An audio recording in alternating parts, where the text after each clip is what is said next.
সকালবেলা এখানে এলাম, তখন দেখছি আমাদের মাঠে আগুন লাগিয়ে দিয়েছে ধানে। 1 মাস আগে ঘর পুড়েও শান্তি মেলেনি, আবার ধান জমিতেও আগুন লাগিয়ে দিল। চোখের জল মুছতে মুছতে এই কথা বলছিলেন সিউড়ির নহদরি গ্রামের শেখ ইয়াসিনের মেয়ে। তার অভিযোগ, 1 মাস আগে একটি জমি বিবাদকে কেন্দ্র করে তাদের বাড়িতে আগুন লাগিয়ে দেওয়ার চেষ্টা চলে। এখন আবার জমির পাকা ধানে আগুন লাগিয়ে দিল গ্রামেরই আর এক পক্ষ। গ্রামে সবাই আগে 2 দিন আগেই সবাই মিলে এখানে ধমকি দিয়ে গিয়েছে কি যদি ধানটা কাটবি তো তোদের পা ভেঙে দেবো, মেশিনটাও আমরা মেশিন খুঁজলাম ধান কাটবার। মেশিন আমরা খুঁজেছিলাম, পরশুকে এসেছিলো ধানটা কাটবার জন্য, কিন্তু মেশিনটাকে আবার ফেরত পাঠিয়ে দিল। কি বললো যদি মেশিন দিয়ে ধানটা কাটবি, মাঠে যদি ধানটা মেশিনটা নামাবি তো তোকেও মারবো, তোর মেশিনটাও ভেঙে দেবো। ও গ্রামের সবাই 20-25 জন এসেছিলো এখানে বলতে, নিয়ে ওদেরকে পাঠিয়ে দিয়েছে, মেশিনওয়ালাকে পাঠিয়ে দিল। আবার আমি পরশুকে যেয়ে 11টার সময় ওখানে থানাতে জানাইলাম, তো থানাতে মেজবাবু বলেছে কি বেশ আমি চলে যাব 5টার সময়। পরশুকেই 5টার সময় আসবার কথা ছিল, কিন্তু উনি এলে না।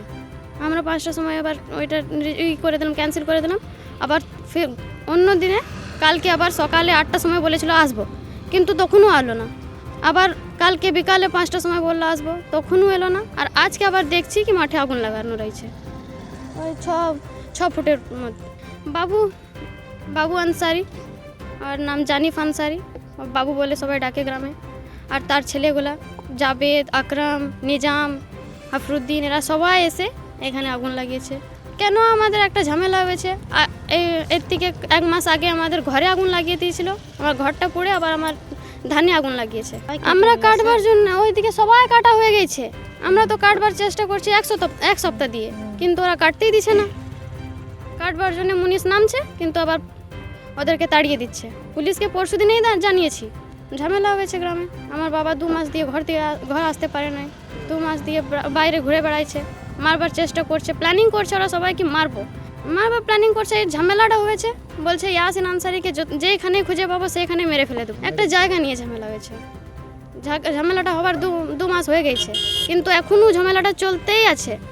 2 মাস থেকে আগেই আমরা কেস করেছি, কিন্তু পুলিশরা কেউ ধরছে না, সব গ্রামেই ঘুরে বেড়াইছে, শুধু আমার বাবারাই ঘরে নাই। ওরা টিএমসি পার্টি, আমরাও ছিলাম টিএমসিতে, কিন্তু আমরা ওরা বিজেপিতে এখন আছি, বিজেপিতে চলে গেছি, তাই জন্য ওরা এরকম করছে। গত 29শে অক্টোবর গ্রামে একটি জমি জায়গার বিবাদকে কেন্দ্র করে গ্রামের 2 পক্ষ বিবাদে জড়িয়ে পড়ে।